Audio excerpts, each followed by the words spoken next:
Good morning and welcome.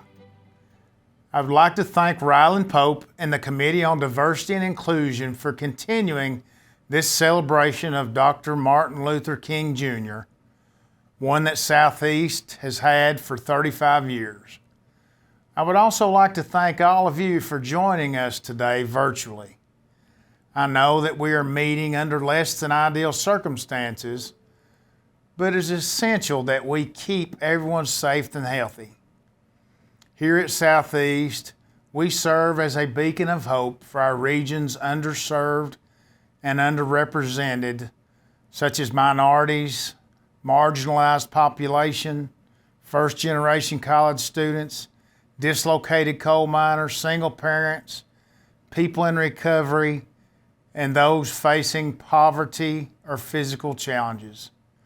That is why the Committee on Diversity and Inclusion continues to be so vital to help us listen, learn, grow, and improve so that we can meet the goals of this institution as well as the needs of our community. That is why we also began the Dr. Carolyn Sunday Memorial Scholarship, paying tribute to a great lady and giving others the opportunity to make a difference. In the words of Dr. King, life's most persistent and urgent question is, what are you doing for others? At Southeast, we continue not only to ask ourselves that question, but to answer it by providing a pathway to prosperity throughout our region. Thank you, and again, welcome. We hope you enjoy today's virtual celebration of Dr. Martin Luther King Jr.'s life and work. We must never forget the past, the cost it took to change it, and the cost it will take to further improve our future and the future for our children. We have gathered today to encourage remembrance to a movement and to a man instrumental in that movement. The movement, social justice. The man, the Reverend Dr. Martin Luther King Jr. We as a nation must always remember, and we as a people must never forget, so history will not repeat itself. The lyrics of my song selection says concerning social justice, for each of us to go out and tell our story, to let it echo far and wide, and make them hear you. It tells pastors to proclaim it from their pulpits, and educators to teach it in their classrooms, and writers to write it with their pens, and for parents to teach every child to raise their voice for it. It encourages us to raise up a generation that will demand justice not just for the privileged, but for all.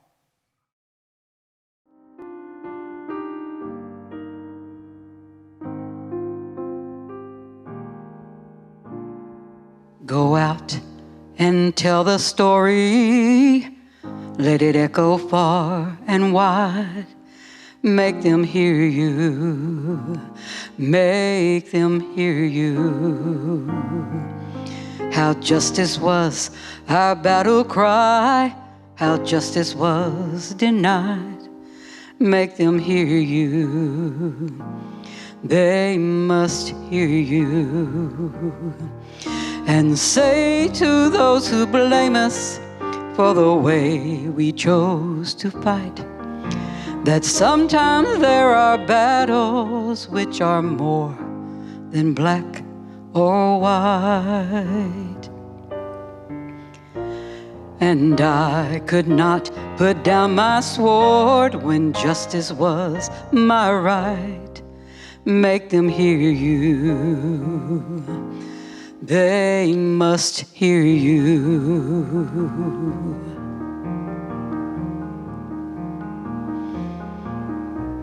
Go out and tell the story to your daughters and your sons. Make them hear you. Make them hear you. And tell them in our struggles we were not the only ones. Make them hear you. they must hear you. Proclaim it from your pulpit, in your classrooms with your pen. Teach every child to raise his voice, and then, my brothers, then will justice be demanded by 10 million righteous men? Make them hear you. And when they hear you, I'll be near you.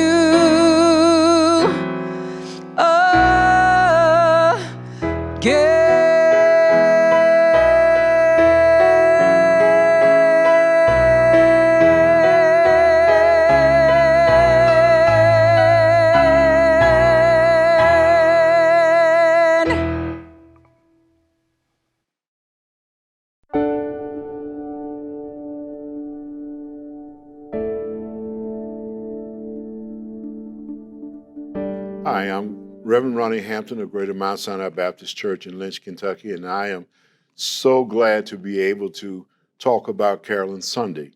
First of all, Carolyn and I were classmates from the first grade on, so we spent a lot of time together. We fought together and we loved together. My most memorable thing about Carolyn is when I was working for the Department of Mines and Minerals and was promoted to accident investigator, and then I had to do the writing of the accidents. It was Carolyn who reminded me of our mentor, Maddie Knight, who taught us in grade school and in high school English literature, which we really got a lot of red marks until we got better at what we were doing. Not only Maddie Knight, but there were many reports that I wrote that Carolyn was instrumental in showing me how to write reports and showing me how to use the computer in order to show the accident scene as well. So I have been understudy under Carolyn as well as a good friend. And not only that, at our church at Greater Mount Sinai, Carolyn was an instrumental part of this 23-year ministry that I've had there. A big supporter, great friend, and there's some things that I would not be today if it were not for Carolyn Sundy. I am grateful again to be a part of this and so many other things that I can say, but this is just one of them. Thank you.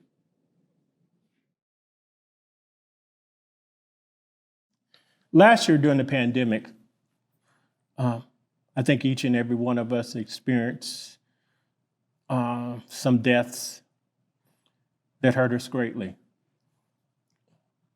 One was I know that I lost my brother, who was a year younger than me. And because of the pandemic, I was unable to go out to Texas and to say my final goodbyes and to meet my nieces. But the second death during that time period that really, really crushed me was when I found out that Carolyn Sundy had lost her battle. Carolyn and I traveled up and down the roads of Kentucky so many times over the years. We were on the Kentucky Association of Blacks in Higher Education together. We were on the Kentucky Humanities Council together. She even gave me the opportunity to speak for a commencement at Southeast in Cumberland one year. There are just so many. Whenever it was just almost like whenever I was on a group, Carolyn would be there. And when I came to Lynch, especially after I became pastor of Hamilton Chapel Baptist Church in Flatlick, Kentucky, and eventually became the moderator of the London District, I made even more trips up the mountain. I'm saying that Carolyn Sundy was one of the most wonderful human beings I have ever met.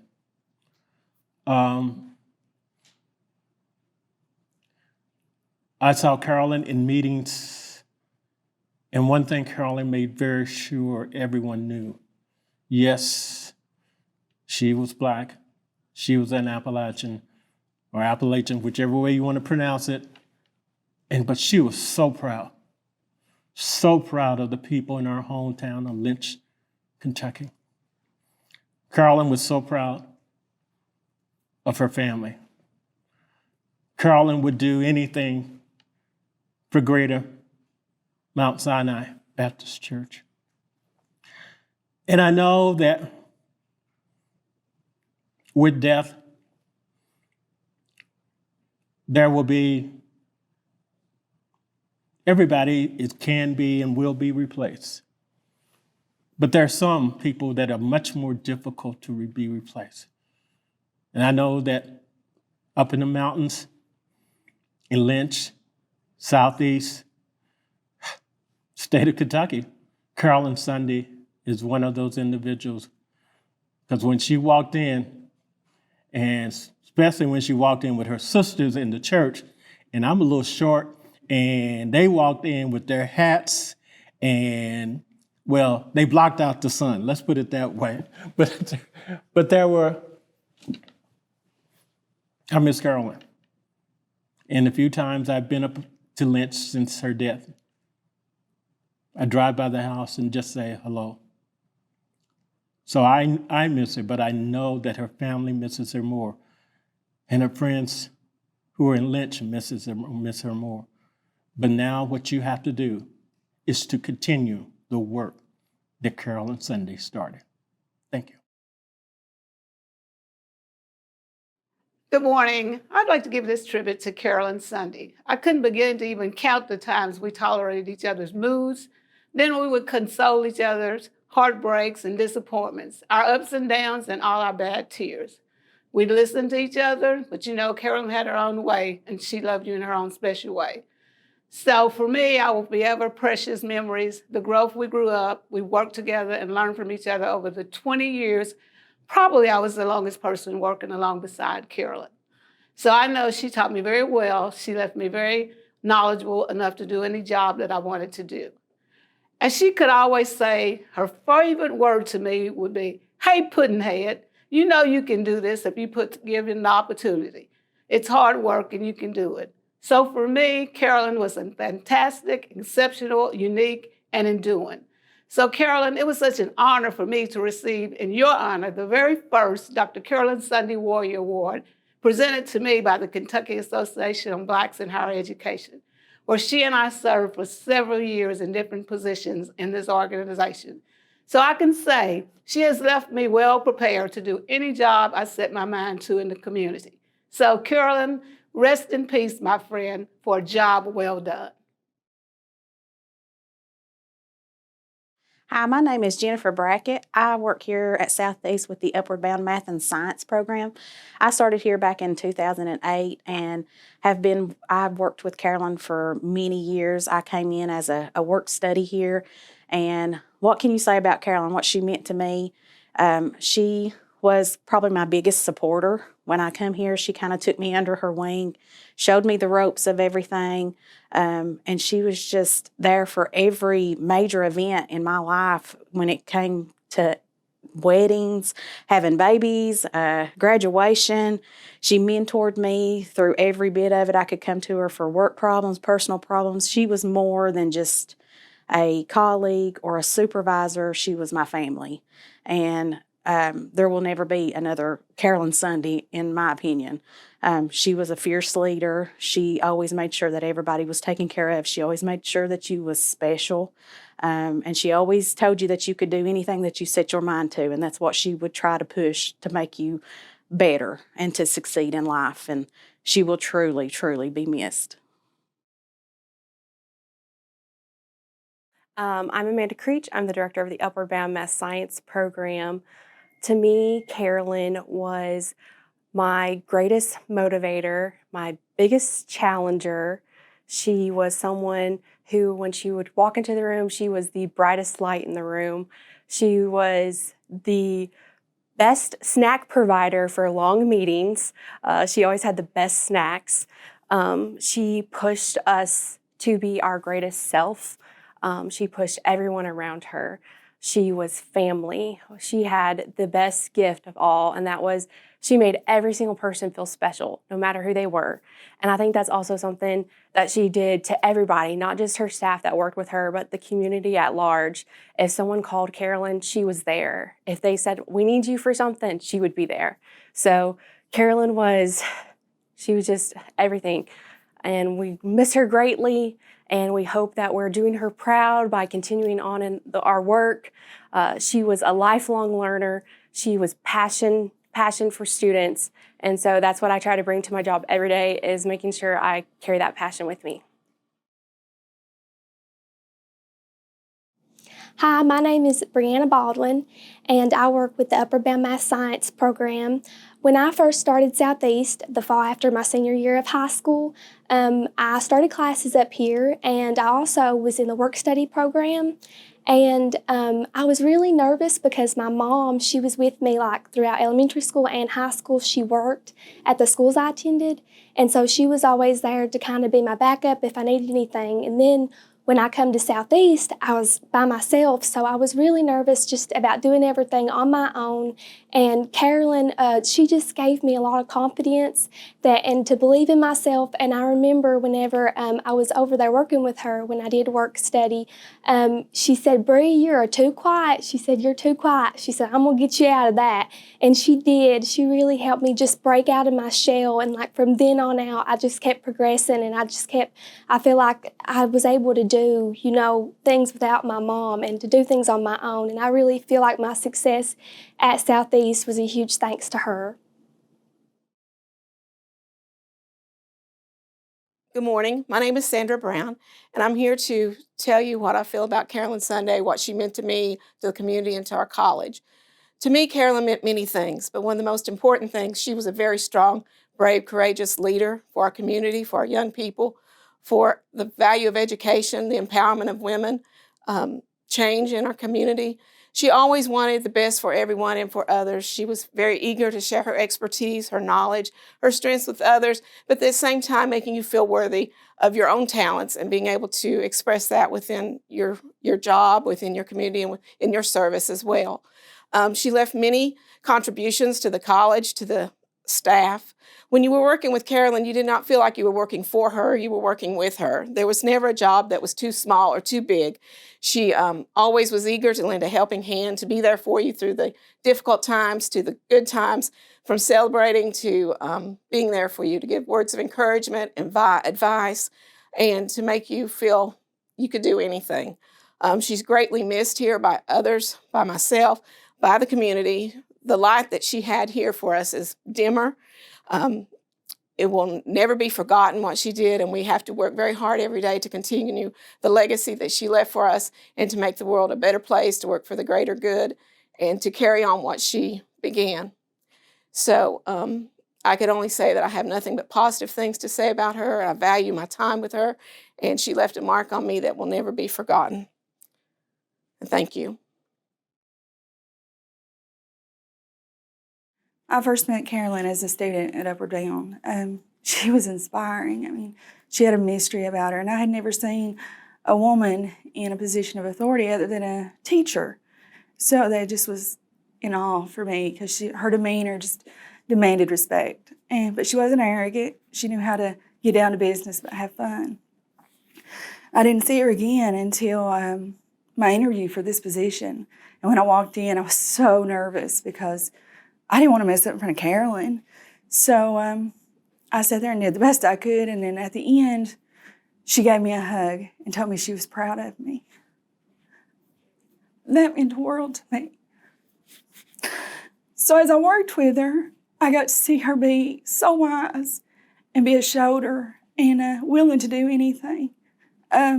She was a fierce advocate for the students, which was inspiring to do a better job as my job.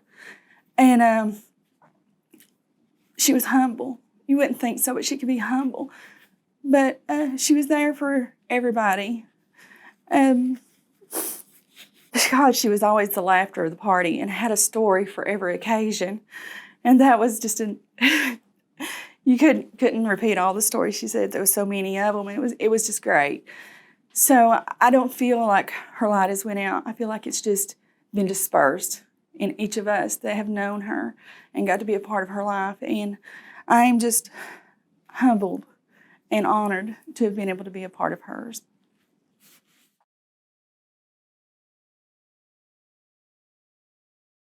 I first met Carolyn in 2019 when she hired me as her administrative assistant for Southeast Scholars.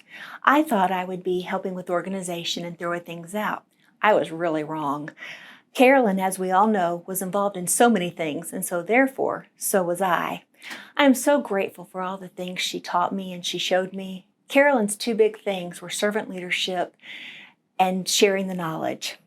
The best way I can describe Carolyn is a force of nature. She could run rings around us all.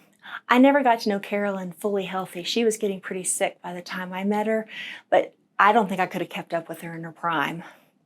I truly miss her and the time we spent together, whether it was working in the office, whether it was riding in the cars to the schools, whether it was just laughing together.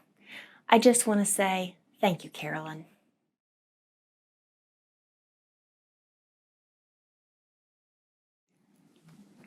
As we celebrate Dr. King, I think it's fitting that we take the time to also recognize Carolyn.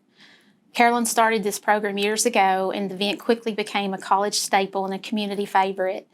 It's a time to bring everyone together. I'm thankful that the MLK celebration is continuing in spite of Carolyn's absence because it was dear to her heart. Like Dr. King, Carolyn was a true servant leader. She never asked anyone to do anything that she wasn't willing to do herself. I witnessed Carolyn work tirelessly many nights writing grants, planning events, and working on programs, but she made sure that those around her were taken care of. She would cook for her staff, tend to a neighbor or mentor or child in her community. She truly cared.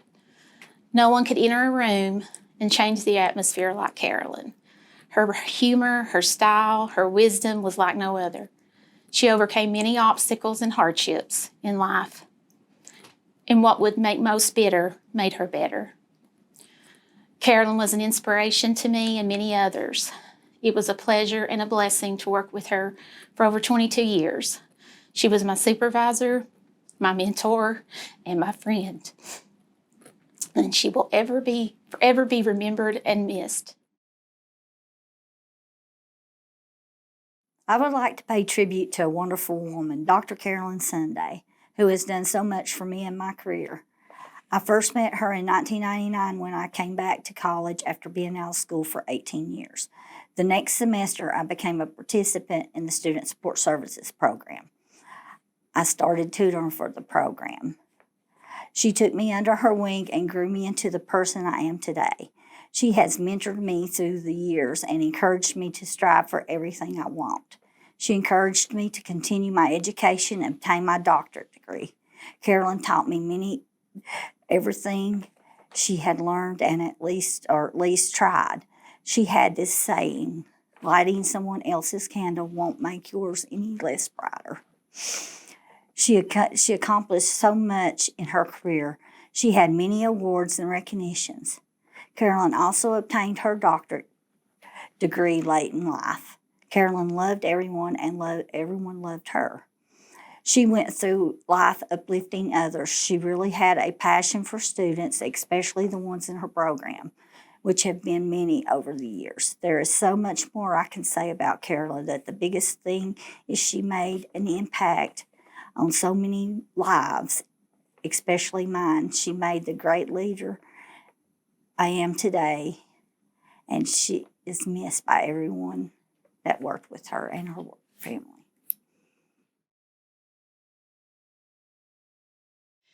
Hello, I'm Professor Tammie Chapman, and I'm the Teacher Education Coordinator here at Southeast KCTCS on the Harlan campus. In my life, I live by Scripture, and I judge each man by the fruit that he bears. And the Scripture that I live by is from Matthew chapter 7, verses 16 through 20. And they say, "Ye shall know them by their fruits. Do men gather grapes of thorns or figs of thistles? Even so, every good tree bringeth forth good fruit, but a corrupt tree bringeth forth evil fruit. A good tree cannot bring forth evil fruit, neither can a corrupt tree bring forth good fruit. Wherefore, by their fruits ye shall know them." And that's how I saw Carolyn. I looked at the different things that she did for her community, for her people, for the campus, you know. And so I'm very proud and honored to have known Carolyn Sundy. She believed that through education, our children could escape poverty and that a good education would direct their path to a brighter future. She was a positive role model for children of color, actually for all children. She was a role model as a professional woman, an educator, a mother, and a woman. She always looked for good in others and always was willing to help if she could. I have good memories of her as a colleague and friend, and I believe that she was instrumental to me being here at Southeast. I was blessed to have known her and that she was a small part of my life, and I will miss her.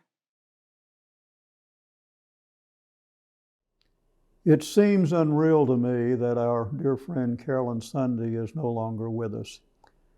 I miss her, and I know that many of you do as well. I sometimes find myself thinking that I need to speak with Carolyn about some issue that's on my mind, only to realize that she's no longer there for me to turn to, like I had done so many times previously. But while Carolyn may be gone, her legacy looms large as we stop to consider the amazing impact she had on so many of us. We find ourselves asking why she was driven by such an intense desire to help others, particularly students who were the first in their families to go to college. And we often search for answers to explain what motivated her to work so hard to help those students. In their classwork, to overcome obstacles after obstacle that stood in their way of graduating, and on so many occasions to go so far as to help them find a job. I've come to believe that it revolved around her wanting them to be able to find a place in life where they would be in a position, like her, to give back. She wanted this, I believe, because she saw herself as one of them, the first in her family to go to college. Carolyn would often say to me, knowing that I too was a first-generation college graduate, "Dr. Bruce, if we can do this, they can too." And she would immediately point out that her two sons, T and Trevor, and my sons, Andy and Sean, were also college graduates. And then with a twinkle in her eye and a smile on her face, Carolyn would go on to tell me about her grandkids, who were also in college and doing exceptionally well. Carolyn saw all of the programs which fell under her auspices at the college, as well as the many initiatives she launched in the community and at her church, as life-changing bridges to the future. She would tell you that the bridges were similar to those that had been put in place for her, and that she was determined to put them in place for others. Carolyn, the bridge builder, what a legacy she left for those of us in higher education, and particularly so for those of us at community colleges.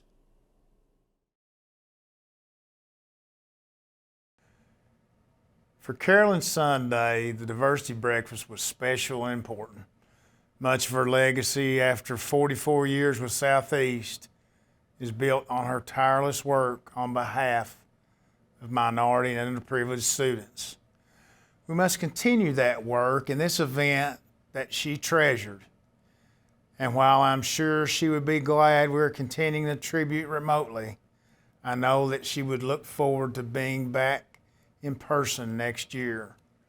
Carolyn loved to be among people, and she always said that all of us in this community were her people.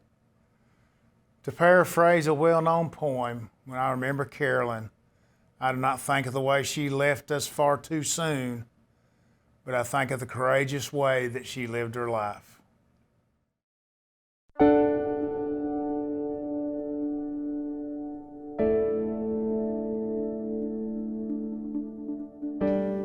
In Luke chapter 12, it speaks of the faithful and wise steward whom the Lord makes ruler over his household.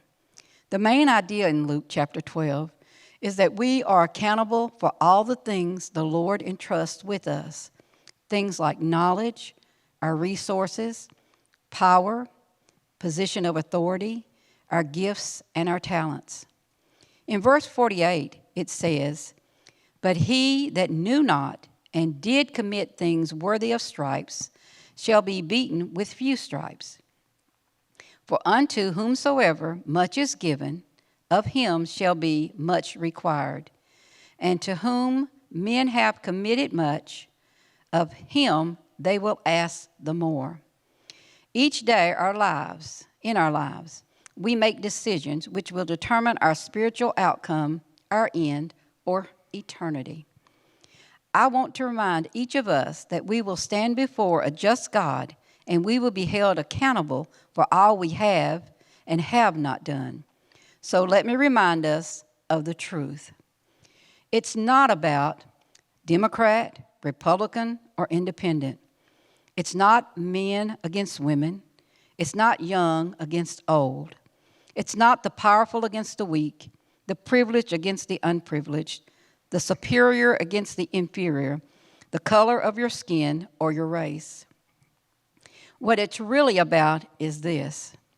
It's about justice against injustice, need against greed, right against wrong, good against evil, godliness against ungodliness, life against death, and heaven against hell. I do believe that there is a God, and he is just. Each of us will be held accountable for our actions, our thoughts, our words, and deeds, and be judged accordingly by the work of God. I leave us with a quote before I begin my song. It's from Edmund Burke, and it says, "The only thing necessary for the triumph of evil is that good men do nothing."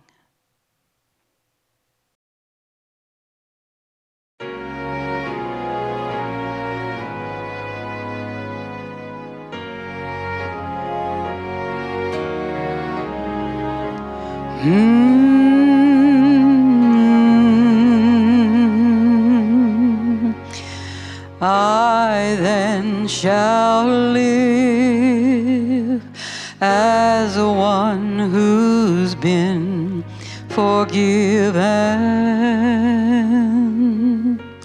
I'll walk with joy to know my debts are paid. I know my name is clear before my Father. I am his child, and I am not afraid. So greatly pardoned, I'll forgive my brother. The law of love I gladly will obey.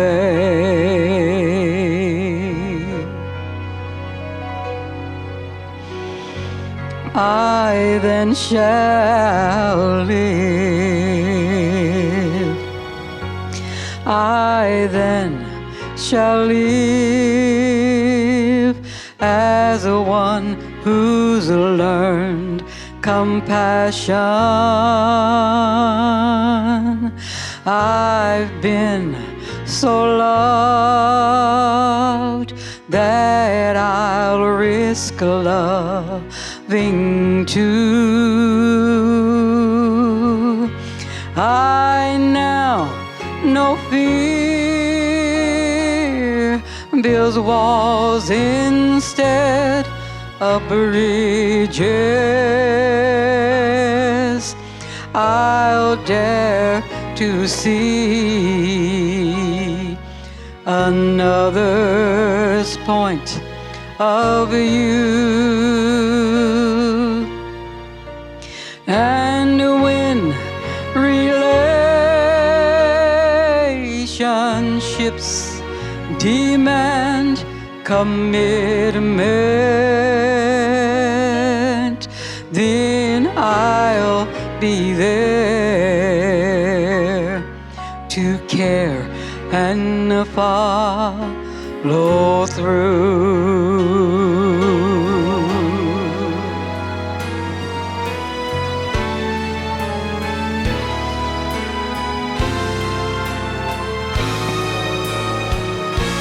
I then shall live.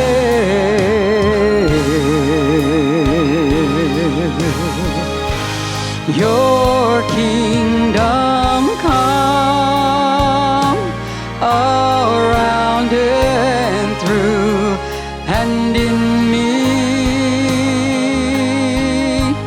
Your power and glory, let them shine through me. Your hallowed name, Lord, may I bear with honor, and may your living kingdom come in me. The bread of life, Lord, may I share with honor, and may you feed a hungry world through me.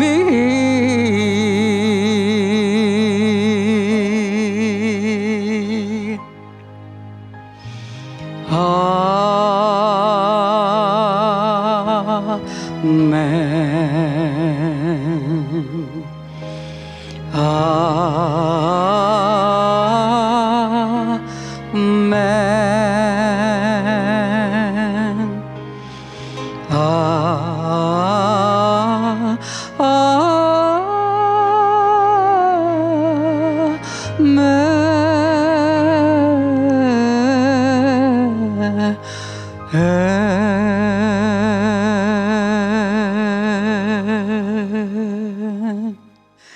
I hope you were blessed. When I was asked whether I thought Reverend King's dream was in this present day, this is not a dream that would just by itself come true. This dream is very real, but it's one that requires much work and dedication. There have been inroads, but there have been setbacks along the way. I believe that when Dr. King gave this dream, he knew that there would be a lot of work, a lot of dedication to be done. Some things have changed, some things have not.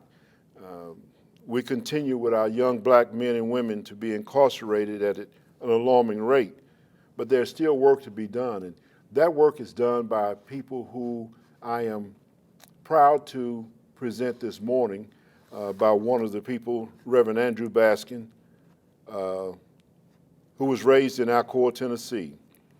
He came to Berea as a student in 1968, majored in history and graduated in 1972, enough hours for a double major in black studies. In 1975, he earned a master's degree in history at Virginia Tech University and went on to teach at Farron College in Virginia. Reverend Baskin is an adjunct professor at Simmons College of Kentucky. In addition, he's professor emeritus at Berea College, where he worked for 36 years. He earned his MA in American History from Virginia Tech and BA in History from Berea College. Baskin has taught as an undergraduate for 49 years. In 1983, He returned to Berea with his wife Simidar and became the first director of the Black Cultural Center and joined the college faculty. Through his contributions to Berea College, African and African American Studies became a distinctive program of the academy study at the college. He has been the editor of the Grout, the Journal of African American Studies from 1986 to the present. He is a former member of the Lincoln Foundation Board of Trustees, the Berea Independent Board of Education, City of Berea Code Enforcement Board, and the Kentucky Humanities Council. He's been blessed to receive numerous awards and honors throughout his career. Here are just a few. The Paul S. Hatter Award for Excellence in Academic Advising at Berea College, Professor of the Year for 2014 and 15, Phi Kappa Phi Berea College Honor Society, Seabury Award for Excellence in Teaching at Berea College in 2004, Elizabeth Miles Service Award for Community Service from Berea College, and the Hurt Faculty Achievement Award at Ferrum College. Recently, the Berea College Alumni Association gave him the Rodney Bussey Award of Special Merits for his contributions to Berea College. He and his wife both received honors for this award. Reverend Baskin was licensed and ordained into the ministry by the Elizabeth Missionary Baptist Church in Richmond, Kentucky in 2005 and 2008, respectively. He was pastor of Hamilton Chapel Baptist Church in Flat Lick, Kentucky from 2009 to 2018. He served the London District Missionary Baptist Association as moderator and first moderator. He is a member of the State Publishing Board of the General Association of Baptists in Kentucky and the former editor of the American Baptist newspaper. Reverend Baskin and his wife, Simidar Cape Hart Baskin, have been married since 1974. They are the parents of 2 daughters and son-in-law and 2 grandsons.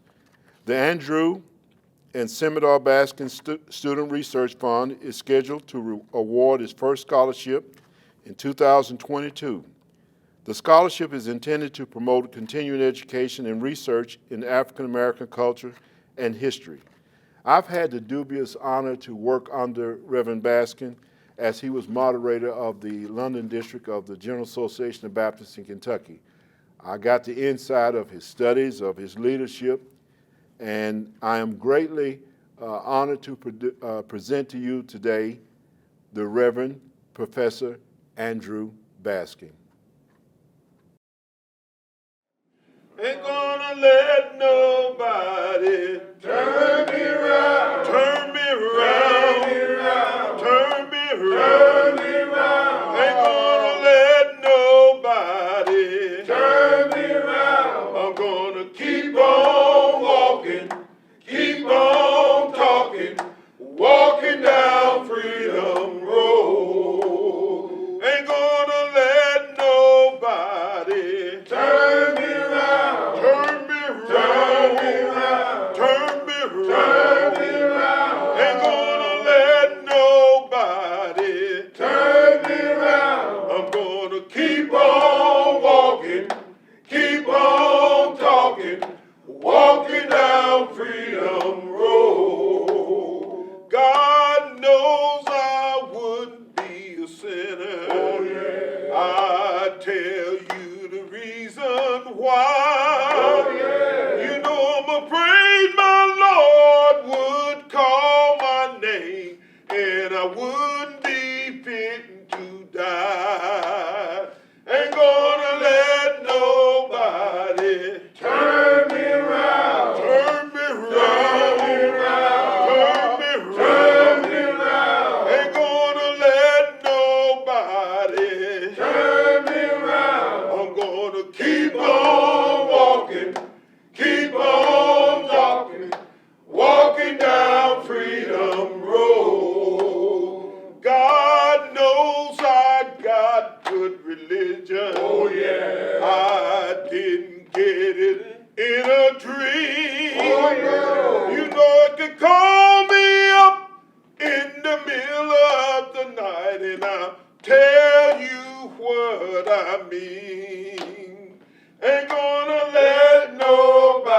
nobody. Turn me around, turn me around, turn me around, turn me around. Ain't gonna let nobody turn me around. I'm gonna keep on walking, keep on talking, walking down Freedom Road.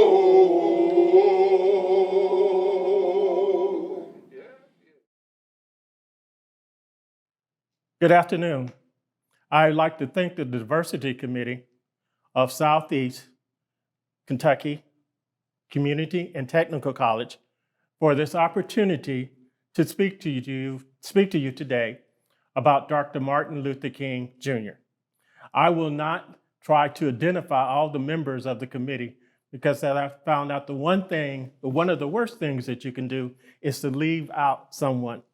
But I want to make sure that all members of the committee know that how much I appreciate this opportunity that you have given me. The title of my address today is Dr. Martin Luther King Jr., a drum major for justice.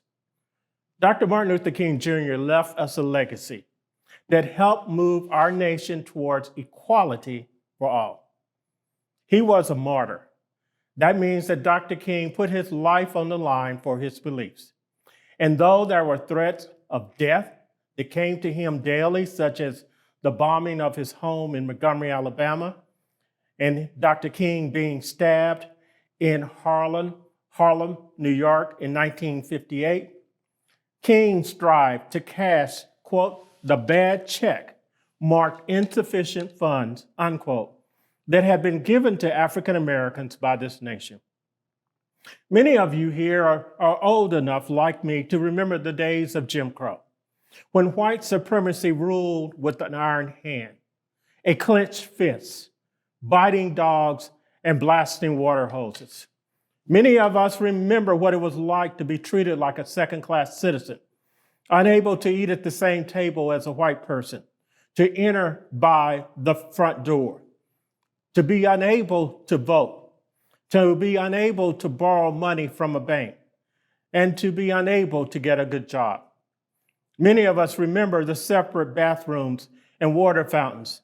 And yes, in some laws, some states there were laws, such as one, where it was illegal for blacks and whites to look out the same window. Many of you also remember the segregated lunch counters in movie theaters. And you also remember the lynchings that occurred for dating someone white, or not, especially a white woman, or not speaking to a white person in a respectful manner. And you also remember the black men and women who disappeared in the middle of the night and were never seen again. Dr. King, he fought for African Americans' complete freedom to live as equal citizens under the law. But unfortunately, some blacks and whites were afraid to upset the status quo, and they refused to support the dreamer. But thank God for Dr. King. He had a calling on his life, and fear did not keep him from the nonviolent civil disobedience necessary to procure our equality. Beginning with the Montgomery bus boycott all the way to his death on the balcony in Memphis, Tennessee, Dr. King persistently and courageously challenged America. He challenged America from the back of the bus to the front of the bus.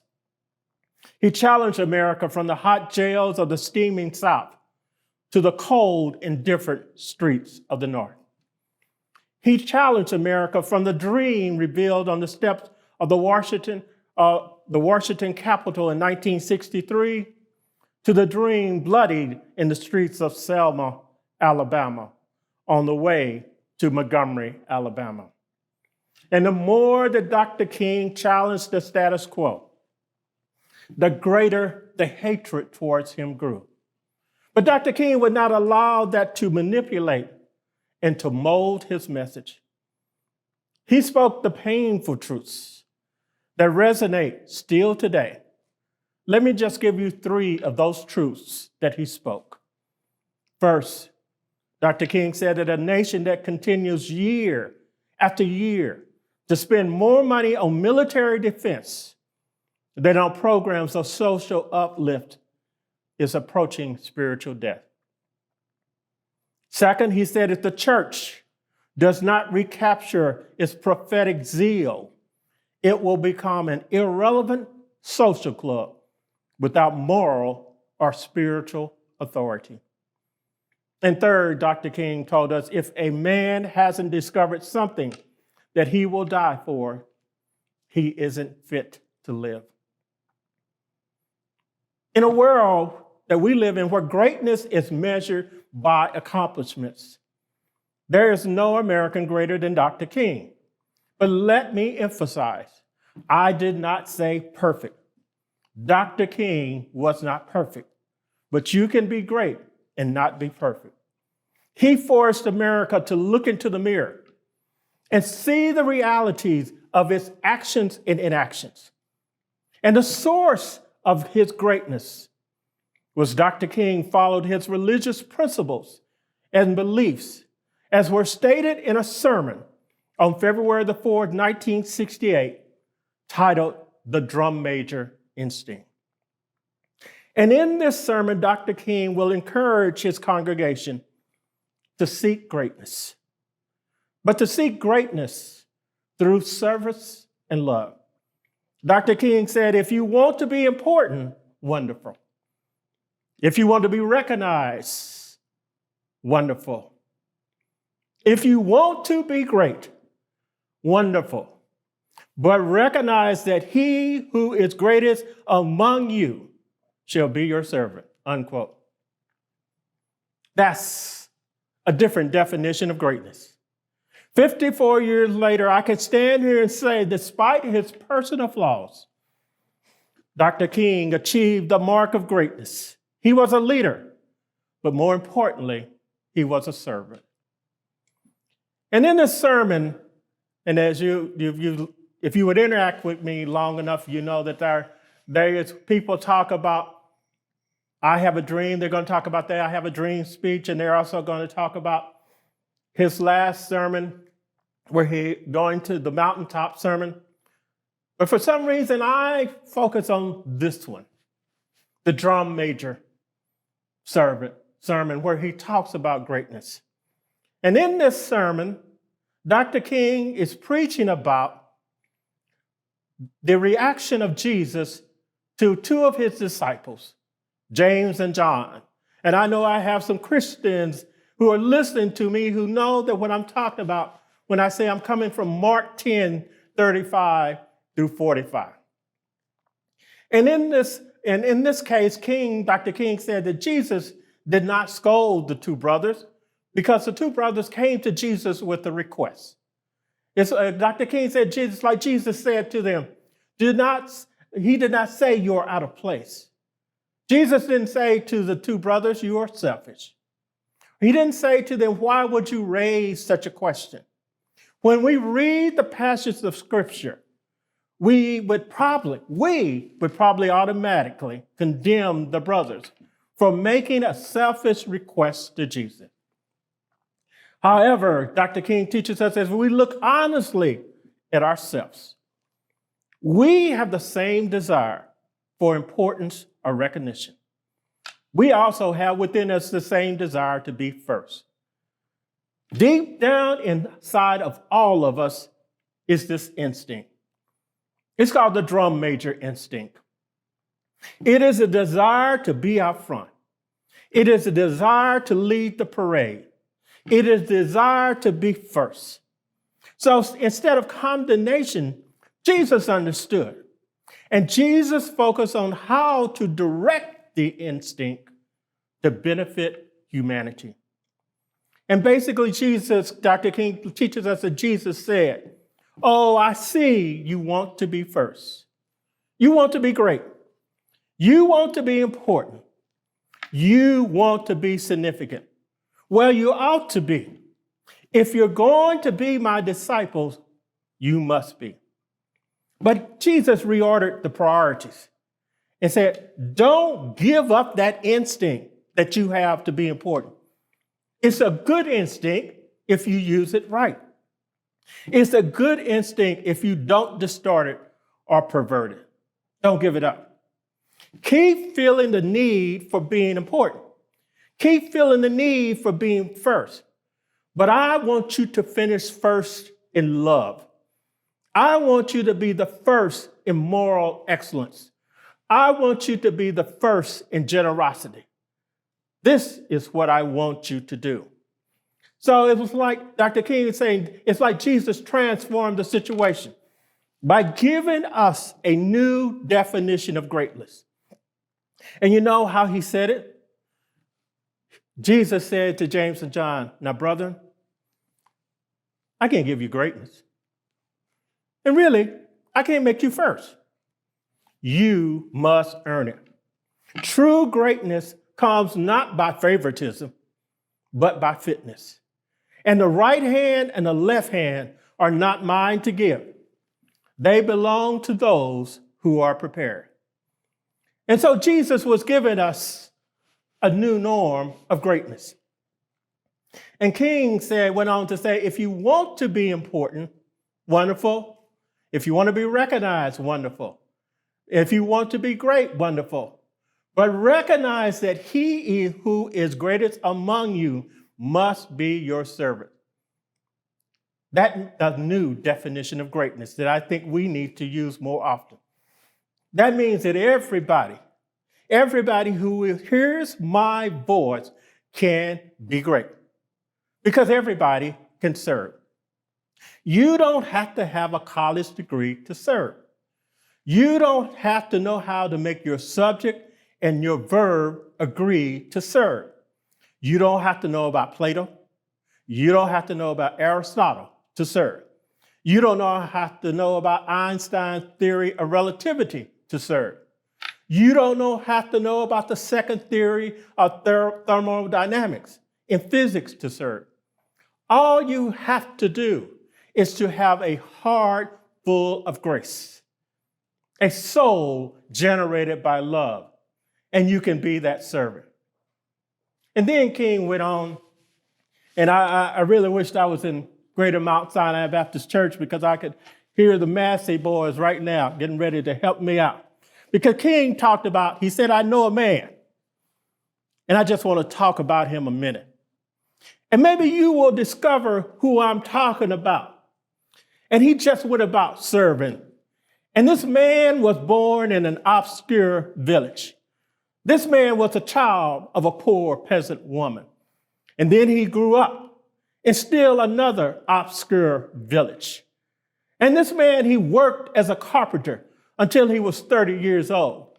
And then for 3 years, this man got on his feet, and he became an itinerant preacher. I know if my mother was around, she would call him a jackleg preacher. And this man, he went about doing some things. He didn't have much. He never wrote a book. He never held an office. He never had a family. He never owned a home. He never went to college. He never visited a big city. He never went 200 miles from where he was born. He did none of the usual things that the world would associate with greatness. He had no credentials but himself.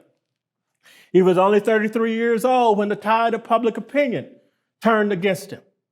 And some people called him a rabble-rouser. And some people called him a troublemaker. They said he was an agitator. He practiced civil disobedience. He broke injunctions. He broke the law. And so he was turned over to his enemies. And they went through the mockery of a trial. And the irony of all of that is that his friends turned their backs on him. One of his closest friends denied him 3 times. Another of his friends turned him over to his enemies. And while he was dying, the people who killed him gambled for his clothing, the only possessions that he had in the world. And when he was dead, he was buried in a borrowed tomb. 20 centuries have come and gone. And today he stands as the most influential figure that ever entered human history. All of the armies that ever marched, And Dr. King would say all the navies that have ever sailed, all of the parliaments that have ever sat, and all of the kings that have ever reigned, put together, have not affected the life of humans on this earth as much as this one solitary life. His name may be familiar to some of you, but today I can hear them talking about him. And Dr. King said every now and then somebody says, he's the King of Kings. And again, I can hear somebody say, he's the Lord of Lords. And somewhere else I can hear somebody saying, in Christ, there is no east nor west. And then they go on and talk about him a little more. In him, there's no north and south, but one great fellowship of love throughout the whole wide world. He didn't have anything. He just went about serving and doing good. This morning, or this afternoon, each and every one of us, as we come here this morning to this event, to recognize the birthday of Reverend Dr. Martin Luther King Jr., we can be on his right hand and we can be on his left hand of this person if we are willing to serve, because it's the only way to enter into heaven. But Dr. King closed. In his closing in this sermon, he said something I think all of us need to remember. Every now and then, I guess we all think realistically about that day when each and every one of us will be victimized by what is called life's final common denominator. You know, where that reservation that all of us have without cancellation, that thing called death. I'm sure that all of us think about it. And we may not think about it when we're in our 20s, and we may not think about it in our 30s, but I really believe that the older we get, the more mornings we're able to get up. And as I tell you anyone, one thing I found out about getting older is that each morning you find out there's a different part of your body that is this that you didn't know was there the day before. But every day you get up, you know you're a little bit closer to that reservation that you're going to have to fulfill. So I'm saying, as Dr. King said, every now and then we think about our death. And sometimes we even probably want to think about our funerals and how we want to plan our funerals. And Dr. King said, I don't think of it in a morbid sense. And every now and then I ask myself, and maybe what all of us need to do, is what is it that I would want said at my funeral if I leave the world today? Now, of course, we have our own ideas of what we want said, and we know what people are going to say. But this is what Dr. King wanted said. If any of you are around when I have to meet my day, I don't want a long funeral.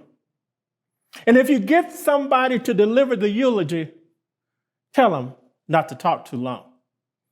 And every now and then I wonder what I want them to say, but I'll tell them not to mention that I had a Nobel Peace Prize, because that's not important. Tell them not to mention that I have 300 or 400 other awards. That's not important. Tell them not to mention where I went to school, because that's not important. I like somebody to mention that day that Martin Luther King Jr. tried to give his life serving others. I like for somebody to say that day that Martin Luther King Jr. tried to love somebody. I want somebody to say that day that I tried to be right on the question of the Vietnam War. I want somebody to be able to say that I did try to feed the hungry.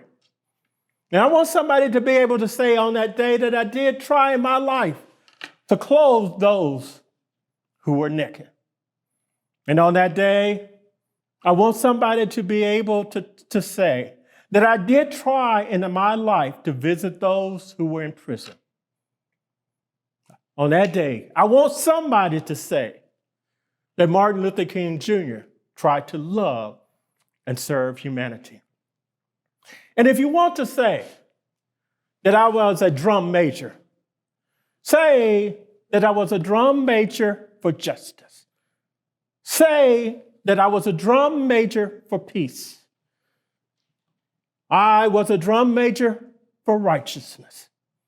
And all the other shallow things will not matter. I won't have any money to leave behind. I won't have the fine and luxurious things of life to leave behind. But I just want somebody to somebody to say that I left behind a committed life. That they knew that I was a servant. So as we think about Martin Luther King Jr. Day, and we think about the legacy is very simple. He was a drum major for justice, and he would want all of us to be able to say, when the final roll call is given, that we were also drum majors for justice. Thank you. I was lost in sin and sorrow on an island in like dark sea. Then I heard the captain calling. Well, he called out loud and free. Say it. He said, my child, I come to save you. Step on board and follow me. Here's the old ship of Zion. Here's the old ship of Zion.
At this time, I have the honor to present to you the moral leader of our nation. I have the pleasure to present to you Dr. Martin Luther King, Jr.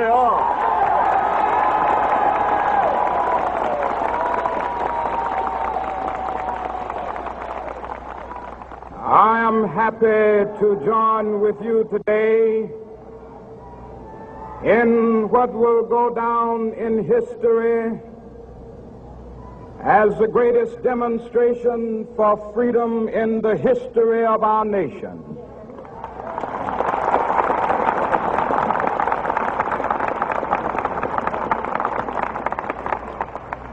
Five score years ago,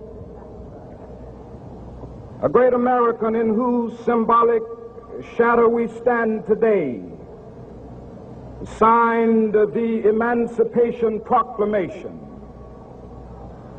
This momentous decree came as a great beacon light of hope to millions of Negro slaves who had been seared in the flames of withering injustice.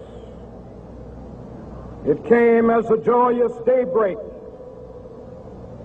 to end the long night of their captivity. But 100 years later, the Negro still is not free. 100 years later, the life of the Negro is still sadly crippled by the manacles of segregation and the chains of discrimination. 100 years later, the Negro lives on a lonely island of poverty in the midst of a vast ocean of material prosperity.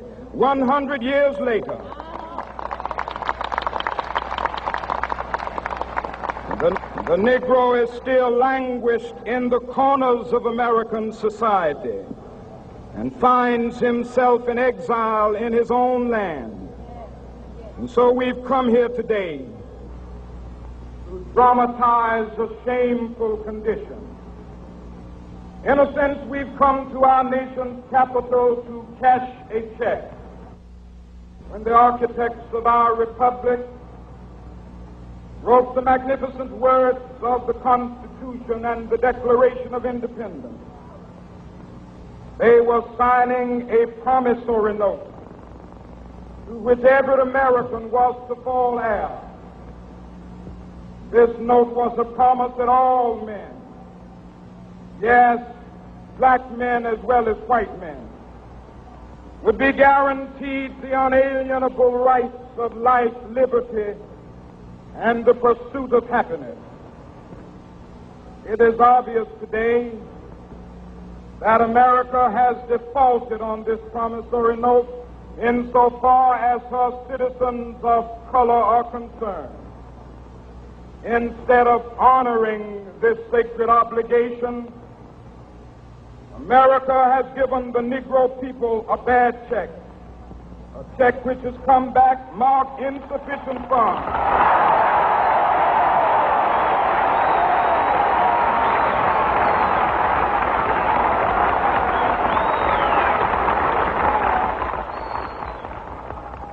But we refuse to believe that the Bank of Justice is bankrupt. We refuse to believe that there are insufficient funds in the great vaults of opportunity of this nation. So we've come to cash this check, a check that will give us upon demand the riches of freedom and the security of justice.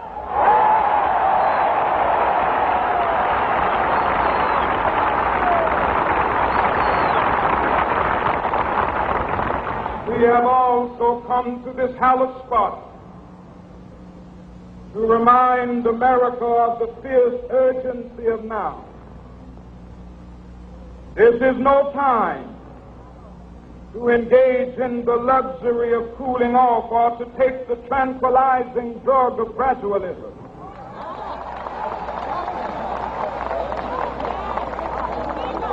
Now is the time to make real the promises of democracy. Now is the time to rise from the dark and desolate valley of segregation to the sunlit path of racial justice. Now is the time to lift our nation from the quicksands of racial injustice to the solid rock of brotherhood. Now is the time to make justice a reality for all of God's children. It would be fatal for the nation to overlook the urgency of the moment. This sweltering summit of the Negro's legitimate discontent will not pass until that is an invigorating autumn of freedom and equality. 1963 is not an end, but a beginning. Those who hope that the Negro needed to blow off steam and will now be content will have a rude awakening if the nation returns to business as usual.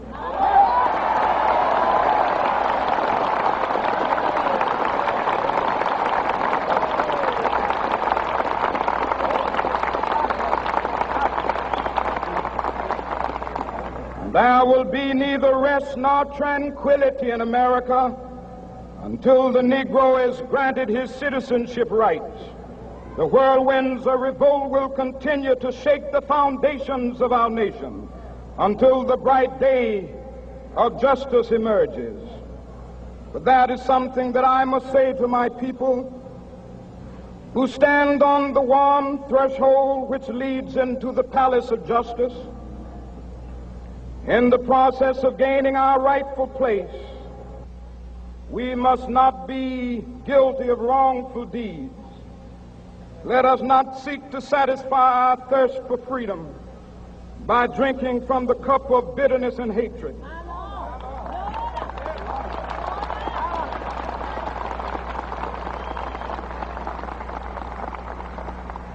We must forever conduct our struggle on the high plane of dignity and discipline. We must not allow our creative protests to degenerate into physical violence. Again and again, we must rise to the majestic heights of meeting physical force with soul force. The marvelous new militancy which has engulfed the Negro community must not lead us to a distrust of all white people. For many of our white brothers, as evidenced by their presence here today, have come to realize that their destiny is tied up with our destiny.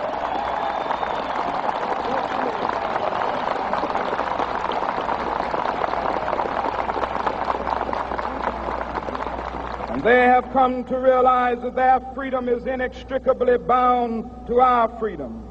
We cannot walk alone. And as we walk, we must make the pledge that we shall always march ahead. We cannot turn back. There are those who are asking the devotees of civil rights, when will you be satisfied? We can never be satisfied as long as the Negro is the victim of the unspeakable horrors of police brutality. We can never be satisfied as long as our bodies, heavy with the fatigue of travel, cannot gain lodging in the motels of the highways and the hotels of the cities.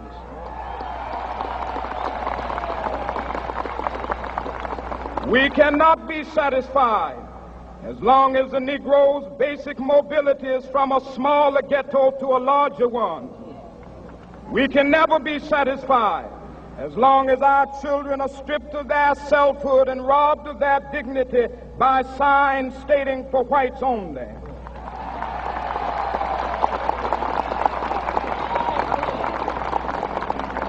We cannot be satisfied as long as a Negro in Mississippi cannot vote and a Negro in New York believes he has nothing for which to vote.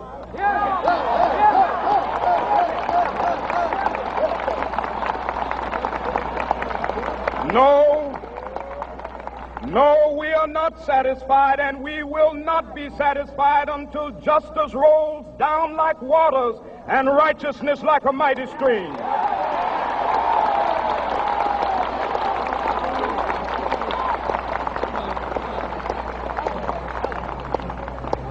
I am not unmindful that some of you have come here out of great trials and tribulations. Some of you have come fresh from narrow jail cells. And some of you have come from areas where your quest for freedom left you battered by the storms of persecution and staggered by the winds of police brutality. You have been the veterans of creative suffering. Continue to work with the faith that unearned suffering is redemptive. Go back to Mississippi. Go back to Alabama. Go back to South Carolina. Go back to Georgia. Go back to Louisiana. Go back to the slums and ghettos of our northern cities. Knowing that somehow this situation can and will be changed. Let us not wallow in the valley of despair. I say to you today, my friend,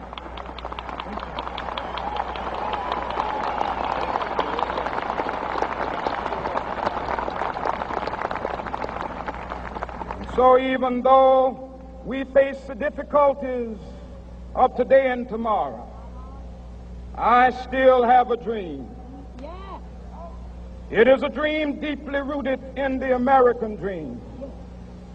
I have a dream that one day this nation will rise up and live out the true meaning of its creed. We hold these truths to be self-evident, that all men are created equal.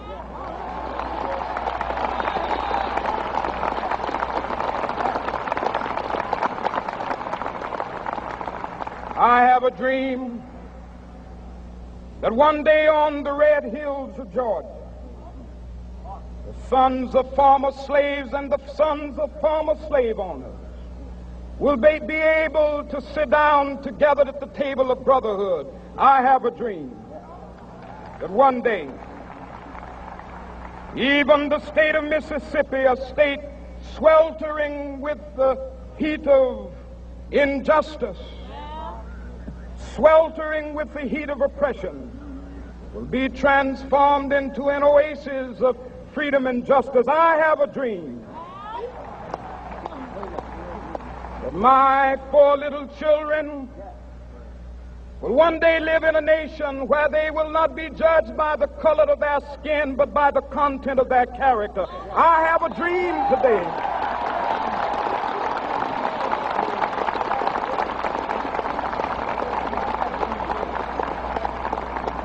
I have a dream that one day down in Alabama, with its vicious racists, with its governor having his lips dripping with the words of interposition and nullification, one day right there in Alabama, little black boys and black girls will be able to join hands with little white boys and white girls as sisters and brothers. I have a dream today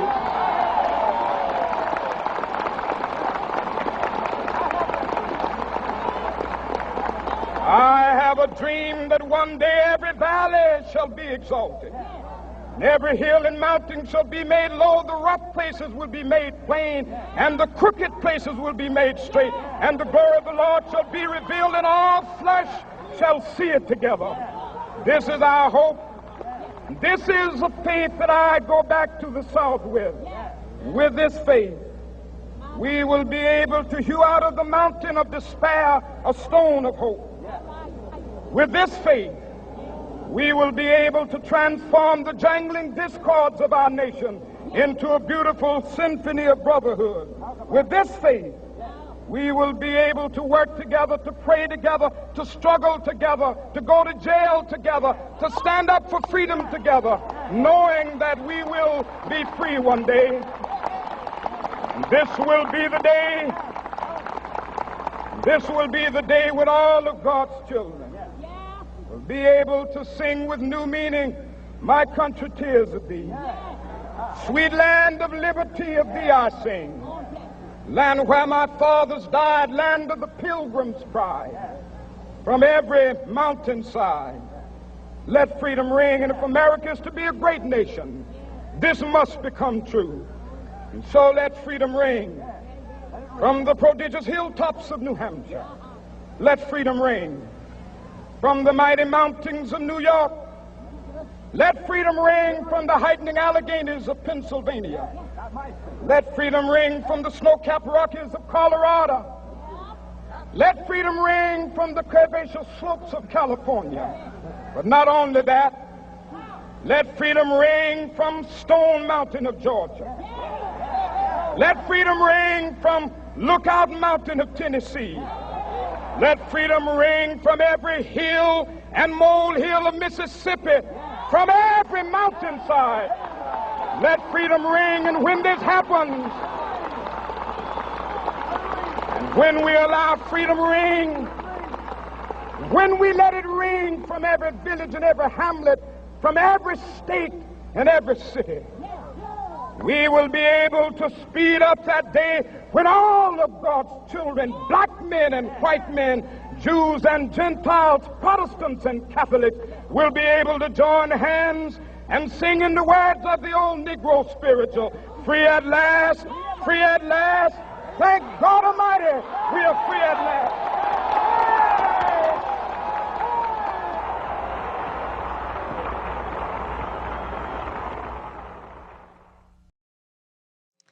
We Shall Overcome. The lyrics are derived from Charles Tindley's gospel song, I'll Overcome Someday, written in the 1900s. And the opening and closing melody are from the 19th century spiritual, No More Auction Block for Me. We Shall Overcome was adapted from these gospel songs by Guy Garowin and Candy Garowin and a couple of other people associated with the Highlander Research Education Center, currently located near Knoxville, Tennessee.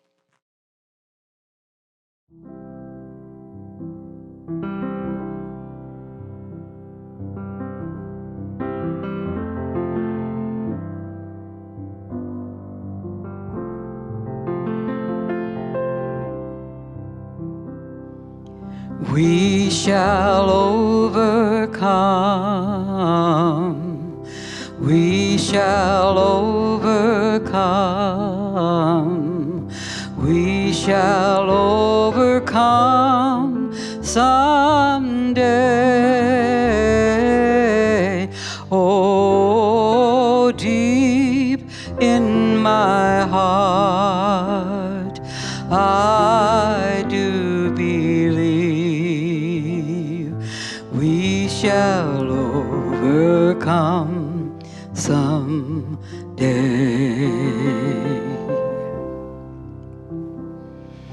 We'll walk hand in hand.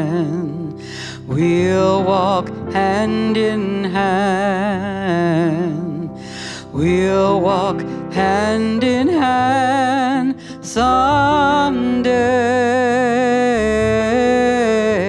Oh, deep in my heart, I do believe we shall overcome someday.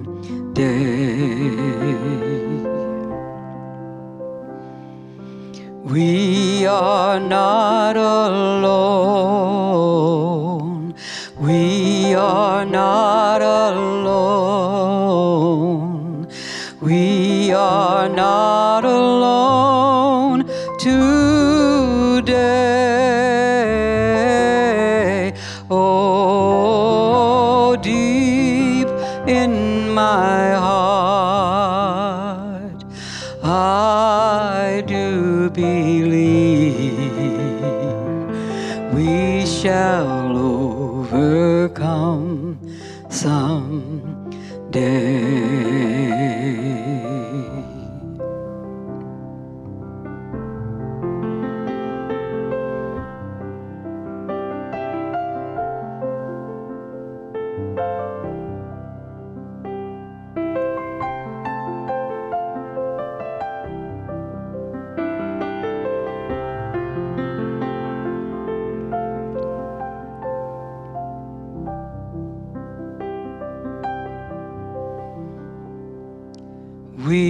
are not afraid.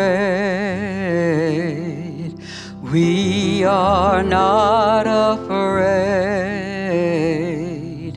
We are not afraid today. Oh, deep in my heart, I do believe we shall overcome. We shall overcome. We shall overcome someday.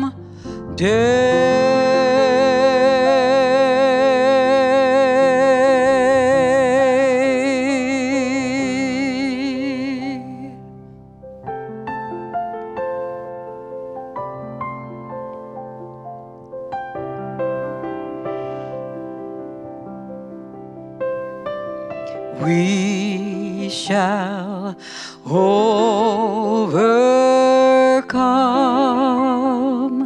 someday.